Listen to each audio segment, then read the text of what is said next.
Baby squirrel reporting for duty. I can't be sure if my favorite thing about Squirrel is that she can teleport or that she has telekinetic mind powers. Or maybe her fur. Her fur is so cute. She's so pretty.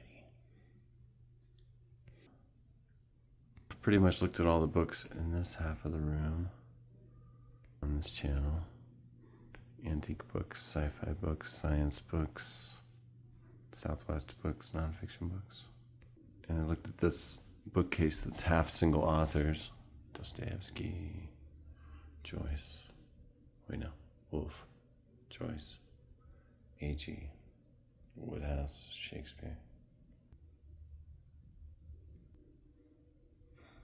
Looked at this Art Crit Lit Crit stuff at the beginning of the channel. I don't think anybody goes back and watches those old videos. I feel like YouTube must bury them or something. I've never tried to censor my words for the algorithm or anything like that. Probably mentioned a topic like suicide or something before that got me immediately buried or something. Anyway, the only big section left in these outer rooms are these New Mexico books. But I just did Southwestern books. The numbers were pitiful, which is fine. Why am I doing this channel even? What's the point of this channel? Should people watch this channel? Is that a good use of anyone's time? Some guy talking about his bookcases? I suppose the channel does offer what the description says, that it's a portrait of the world of books through one person's collection. I guess if there was some PBS show, like one person's book collection, I'd watch it. But, and these books are not boring. I like this section, but I don't know. Am I doing this channel for the likes anyway? Not really. I'm doing it for the secret codes that I'm constantly sending to those who know. But maybe before I jump to the New Mexico books, I should look at the books for younger readers. They're in the hallway. I've already looked at anthologies in the hallway, but we've not yet looked at booklets. Oh, what an exciting channel for everybody. All right, so here's the bookcase of books for young readers, and there is overflow in a closet. We'll look at that after this, maybe. Eventually this channel will have documented all the books that I have here, and I think that's cool. I got a positive text about the channel the other day from my friend Lisa, and she said that she liked the channel and does idle work while listening to it sometimes. But she expressed de facto that I probably wasn't going to do this channel for very long, and I'm like, I don't know, that's kind of the idea of the channel, in my opinion, that it's just this maximalist job. I want it to be I think it'd be funny if it was 1,000 episodes. That's so excessive. Even Sammy the Crow, who remembered, wouldn't remember all those episodes, because that's too many. We're coming up on 300. I'd like to get my kids to review these with me, but they're very hesitant sometimes. Here's a box of books that was up on top. The box itself, my Dandelion Library, contained books that were not all that great, but had an interesting idea where they had one book on one side and another book flip on the other side if you flipped it over. And so they were cool, but my kids didn't end up keeping all of them because they really didn't like most of them.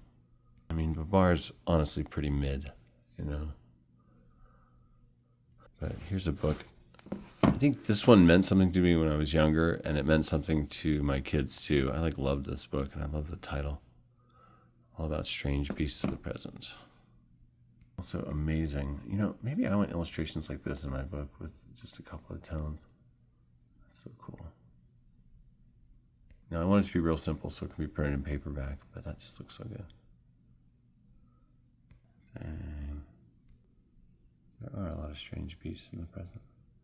I use this title in my essay of only book titles.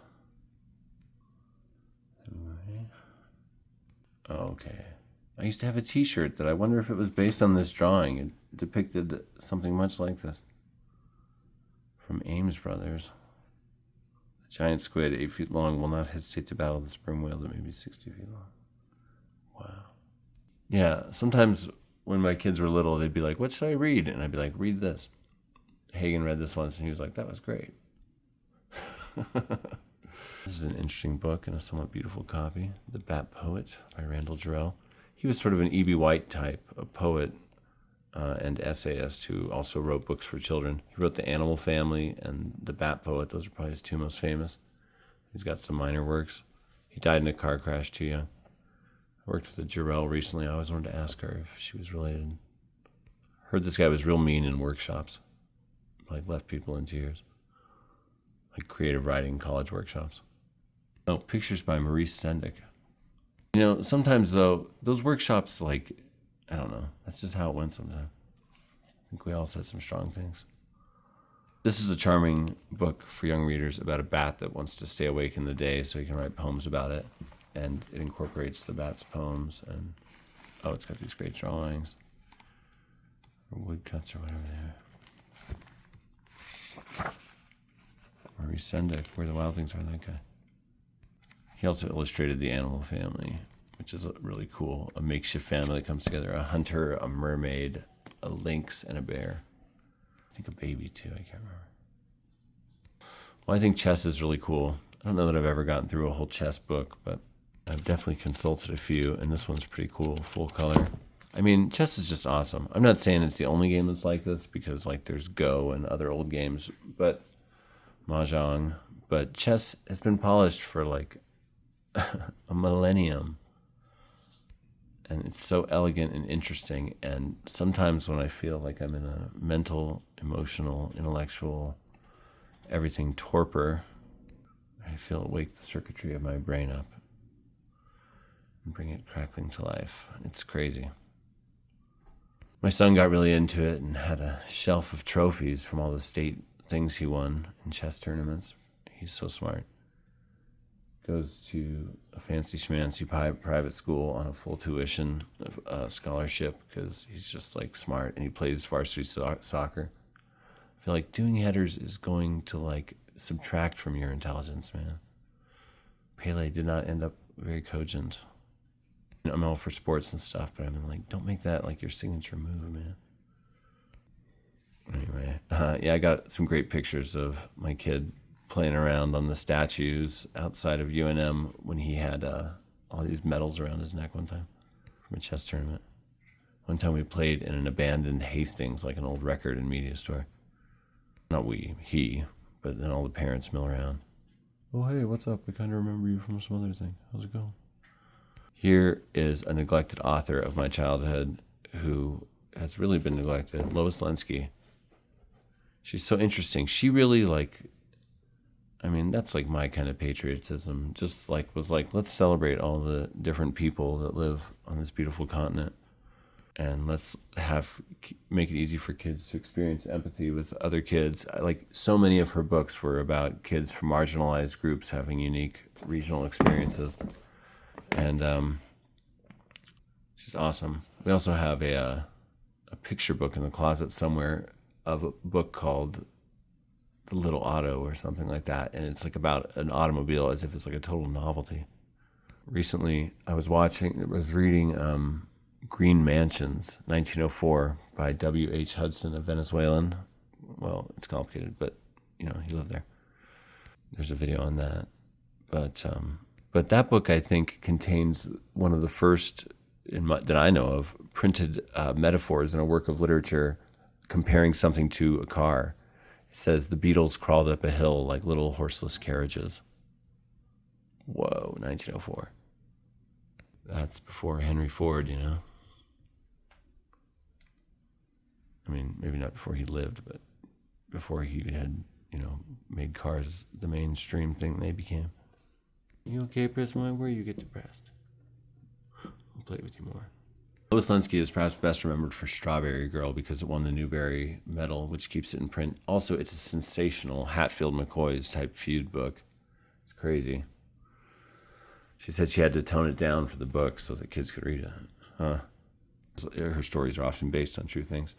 This book really stayed with me. I remember reading this as a kid. I read all these as a kid because my sister Leanne loved Lois Lenski, and she collected a lot of her stuff. And I'm glad. This is the Roundabout America series. Also, look at these covers. Come on. What are we doing, people, today in 2025? We're messing around. Kinds of covers things could have. This is beautiful. This is her art too. She drew pictures. That's so cool. Yeah, what an under-celebrated person she is. Strawberry Girl is great. It's about the family of Florida crackers, where that term came from. People that hunted their cows up from the swamps because they didn't have fences. They were legal, in fact. Just find your cows with a brand. But this one stayed with me because there's a part where this girl has to give away her most precious possession, and it's part of an annual tribal ritual. And her family decrees that her most precious possession is her kitten, and she loves her kitten so much, and she has to give it away. And I was like traumatized by that as a kid when I read this. I'm like, what? I was outraged. I was all like a little tiny single-digit kid, and I'm like, a kitten is not a possession. It's a living creature. I was getting all choked up. But I was too young for a discussion about cultural relativism. Oh, the back cover's even better. That's just incredible. Lois Lansky. This is what a 1958 hardback book looks like. That's awesome. 1958. Wow. This book and the part of town in which I live are about equally old. They had parallel courses. Stuck between them. Me. Here I am bringing this book to this town. This part of town. Destiny. This one's short stories. I'm returning the sword to the stone in a way, and the sword is 2 Lois Lansky books published about the same time as the part of town, and that part of town is the stone. These are well illustrated too. You know, I feel like I got to grow up with such good books. I'm really like, I read great books growing up. Like, there was trash stuff also, and that was kind of fun. But, you know, when you love reading, you can just read everything omnivorously, and there's room for some empty calories here and there. This one's 1960. Lois Lansky. I'm going to pour one out for you next time I'm at the press club. Okay, this book I tracked down via the internet because it made such an impression on me as a kid. I checked this book out from the American International Schools Library in Vienna, Austria, when I was in 2nd grade. When my family moved to Austria, because my parents were religious and their church told them to, when I was a 7-year-old kid. For 1 year, I went to this English-speaking school called the American International School, where like anyone who spoke English and wanted to send their kids somewhere, sent them there. But that school had a totem pole out front that was donated from a tribe in Alaska. Interesting. Donated, they say. UNM has a controversial totem pole, and they won't just give it back. It was totally like seized by an unethical person back in the day. Frank Gibbon. This has such a good idea. I think some version of this has been done here and there at times, but it's just so unique and cool. And the way I saw this in my mind growing up, I was like, whoa. World and basic idea, 5 stars. Actual story, kind of bogs down. It focuses on the wrong characters. And I rereading it to my kids, I found it to be a bit of a slog. But, you know, I'm sure I'll reread it again someday to some kid. I don't know, or myself. But let's just look at this book and cover. I mean, this is amazing. I bought this via eBay because when I was in 2nd grade, I read this book and it just captivated me so much. It's about this rain of tiny metal objects that are like the size of BBs. Getting a phone call.